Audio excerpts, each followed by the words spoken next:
മല്ലികേച്ചിയെ നിങ്ങളെന്താ മാനം നോക്കിക്കുന്നേ? ഒന്നുമില്ലടി, ഉച്ചയ്ക്ക് ഉപ്പേരി വെക്കാനേ ഉണ്ണിത്തട്ട പറിക്കാൻ വേണ്ടിട്ട് എനിക്കാണെങ്കിൽ എത്തുന്നില്ല. നീ ഒന്ന് പറിച്ചേരടി. അതാപ്പ വലിയ കാര്യം, എടുക്കി ഞാൻ പറിച്ചു തരാം. എടി അണക്ക് ഇന്നെങ്ങാളും നിങ്ങളുള്ളോണ്ടേ ഇത് പറിക്കാൻ നല്ല സുഖ.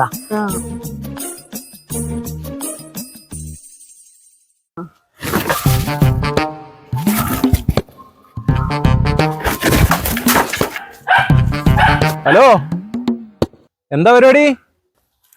മല്ലികേച്ചിയെ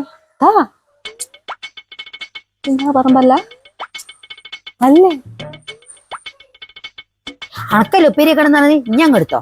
ആരാന്റെ പറമ്പിൽ സാധനം നിൽക്കണ്ട, ഞാൻ ചെടുക്കലൂ. ആര്? ഞാനോ? പിന്നല്ലാണ്ട്